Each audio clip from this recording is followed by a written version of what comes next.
12. Denobulan researchers approach the ruins of a secret human base, unaware of the horrors genetically engineered inside, claws scratching across reinforced steel doors, meter-long gashes tearing through the entrance. The lead Denobulan scientist, Cade, leads his team inside, lasers sweeping cautiously through abandoned corridors. Zoran, his second-in-command, stops before a row of shattered glass tanks, each large enough to hold some massive beast. Cade steps to a flickering computer terminal.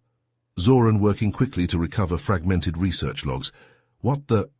It was a human military program. Project Cerberus. They were designing living weapons here. Genetically engineered killing machines. Cade stammers, eyes wide as he scans through schematics of hulking, hyper-aggressive warbeasts spliced together in the lab. Zoran gulps, pointing a trembling finger at records detailing their enhanced strength, speed, resilience to injury, and ability to rapidly regenerate from near-fatal wounds. Suddenly a rumbling growl vibrates through the complex, the sound of heavy footsteps, claws grating on steel floors, something massive skulking down the hallways. The Denobulans go rigid with panic, realizing with sinking dread that they aren't alone. 12 hearts hammer in 12 chests as the noises grow louder, the stench of rotting meat wafting from the shadows. They are trapped inside an abandoned lab with the twisted fruits of humanity's darkest science. And those warbeasts are still very much alive and very, very hungry.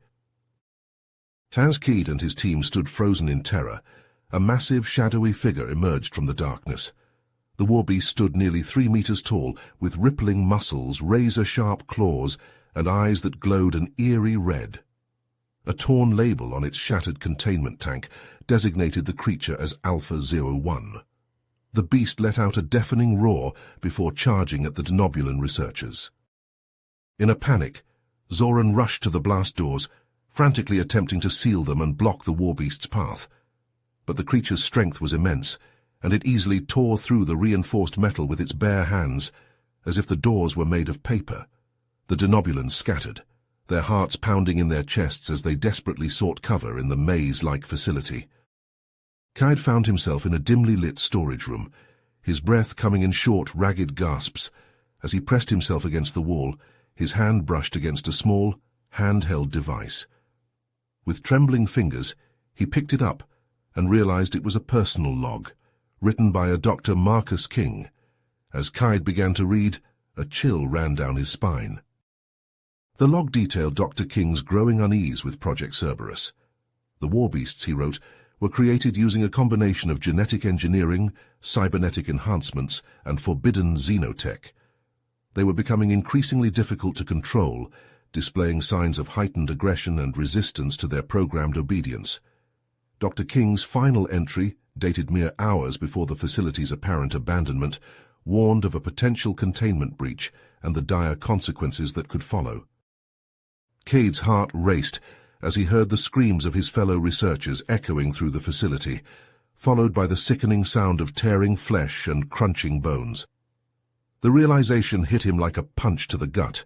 The warbeast was systematically hunting down and slaughtering his team. And with a sinking feeling, Cade knew that he might be the only one left alive. The sound of heavy footsteps drew closer, and Cade could hear the warbeast's rasping breath just outside the storage room door. He held his own breath, pressing himself further into the shadows, praying that the creature would pass him by. But the footsteps stopped, and Cade could see the shadow of the beast's massive form through the crack beneath the door. The warbeast's shadow loomed ominously beneath the storage room door, and Cade held his breath, his heart pounding in his chest. He reached out with his telepathic senses, trying to gauge the creature's intentions. A wave of primal hunger and rage washed over him, nearly overwhelming his mind. Cade recoiled, realizing that the warbeast was driven by an insatiable thirst for violence and destruction. Seconds ticked by like hours as Cade waited, his body tense and ready to bolt at the slightest movement. Finally, the shadow receded, and the heavy footsteps began to fade away down the corridor. Cade let out a shaky breath, his mind racing as he considered his next move. He knew he had to find a way out of the facility and warn the Denobulan authorities about the warbeast threat, but the creature's presence made every step a gamble with death. Cade closed his eyes, focusing his telepathic abilities to sense the beast's location. He could feel its malevolent presence, like a dark stain on the fabric of his consciousness, moving through the labyrinthine structure of the facility. Cautiously, Keed crept out of the storage room, his senses stretched to their limits as he navigated the darkened corridors. The emergency lighting cast eerie shadows on the walls, and every distant sound made his heart skip a beat. As he made his way deeper into the facility, Cade stumbled upon what appeared to be a central control room. The room was filled with monitors, each displaying a different section of the facility. Cade's eyes widened in horror as he saw the Warbeast on one of the screens, its massive form hunched over the lifeless body of Zoran. The creature's claws tore into the denobulan's flesh, and its jaws dripped with dark blood. Cade felt a wave of nausea wash over him, and he forced himself to look away. A flashing console caught Cade's attention, indicating a partial system restore. He rushed over to investigate, his hands trembling as he accessed the facility's emergency power grid.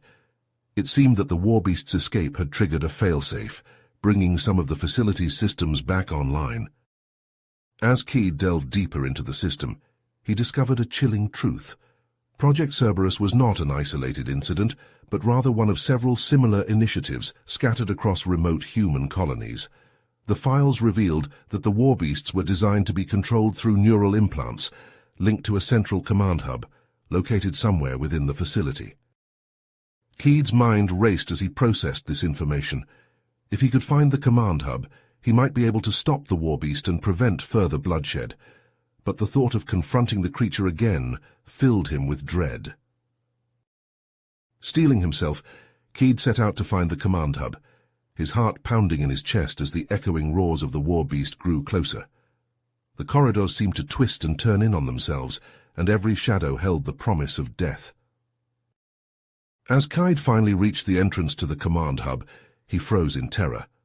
The Warbeast stood before him, its eyes filled with a malevolent intelligence that sent shivers down his spine. The creature's muscles rippled beneath its skin, and its claws flexed in anticipation. Cade knew that he was staring into the face of his own mortality, and that the next few moments would determine the fate of not only himself, but potentially the entire denobulan race. Cade's mind raced, his telekinetic senses warning him of the Warbeast's imminent attack. In a split second, he reached out with his mind, grasping chunks of debris from the shattered containment tanks. With a grunt of exertion, Cade hurled the metal shards at the charging creature, striking it across its hideous face. The Warbeast reeled back, momentarily stunned by the telekinetic assault. Seizing the opportunity, Cade darted into the command hub, his heart pounding in his ears. He scanned the consoles frantically, searching for any way to activate the neural implants and stop the rampaging monster. As his eyes swept over the panels, a flashing red button caught his attention. Emergency Containment Protocol was emblazoned beneath it in bold letters. Without hesitation, Cade slammed his fist onto the button, a deafening alarm blaring to life throughout the facility. Suddenly the main screen flickered, and a holographic image of Dr. Marcus King appeared. The scientist's face was gaunt, his eyes haunted by the horrors he had witnessed. In a recorded message, Dr. King's voice echoed through the command hub. "If you're seeing this, then the worst has come to pass. The Warbeasts have broken containment, and all other measures have failed." Dr. King's image shimmered, distorted by static. "As a last resort, I've installed a fail-safe mechanism. It will initiate a localized quantum singularity, tearing apart the very fabric of space-time within the facility. The Warbeasts will be trapped in a pocket dimension, unable to escape." Cade's heart sank as Dr. King continued, his voice grave. "But be warned, the process is irreversible. Once initiated, the singularity will consume everything and everyone within the facility's boundaries. There will be no escape." The implications of his actions crashed down on Cade like a tidal wave. He had just sealed his own fate, along with that of the Warbeast. The creature, now fully aware of the impending danger, let out a roar of fury that shook the very foundations of the command hub. Cade watched in horror as the Warbeast charged towards him, determined to prevent its own demise. The floor beneath his feet began to tremble, the air crackling with energy as the singularity formed at the heart of the facility. An immense gravitational force tugged at Kaid's body, threatening to tear him apart. The Warbeast lunged, its claws outstretched, eyes filled with a mix of rage and primal fear. Kaid braced himself, knowing that in mere moments the singularity would expand, engulfing them both in a blinding flash of searing light. The blinding light of the quantum singularity faded, leaving only an eerie silence in its wake. A Denobulan investigative team, dispatched to the secret human base, stood at the edge of a massive crater, their eyes wide with shock and disbelief. Where the facility once stood, only a gaping void remained, a testament to the destructive power of the singularity. Captain Nellis, the team's leader, cautiously approached the crater's edge, his scanner sweeping the area for any signs of life or residual energy. The device beeped and whirred, its readings fluctuating wildly as it struggled to make sense of the anomalous data. "By the gods," Nellis muttered, his voice barely above a whisper, "what have the humans done?" As the team began their investigation, they combed through the debris scattered around the crater's perimeter. Fragments of twisted metal, shattered glass, and charred remains of unidentifiable technology littered the ground, each piece a haunting reminder of the horrors that had transpired within the facility's walls. Amidst the wreckage, a glint of light caught the eye of one of the investigators. Jorah, a young Denobulan with a keen sense of observation, knelt down and carefully brushed away the dust and ash, revealing a partially intact data pad. With trembling hands, she activated the device, its cracked screen flickering to life. "Captain Nellis," Jorah called out, her voice tense with urgency. "I think you need to see this." Nellis and the other team members gathered around Jorah, their eyes fixed on the datapad screen. Fragments of Dr. Marcus King's research logs scrolled across the display, each entry more chilling than the last. "By the Celestial Mother," Nellis breathed, his face paling as he read the logs. "The humans have been developing these warbeasts for decades. They intend to use them to dominate other species." As they delved deeper into the logs, a sense of dread settled over the team. The entries hinted at the existence of other, even more advanced warbeast programs hidden throughout human-controlled space, each one a ticking time bomb waiting to be unleashed upon an unsuspecting galaxy. Jorah's scanner beeped insistently, drawing the team's attention to a partially intact containment tank near the crater's edge. Its glass was shattered and its contents long gone, but something inside caught their eye. With cautious steps, they approached the tank, their hearts pounding in their chests.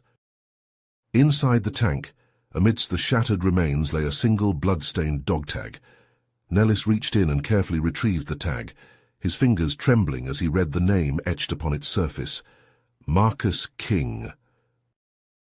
But it was the message scratched into the back of the tag that sent a chill down their spines. In jagged, desperate letters it read, "We were too late. They're coming."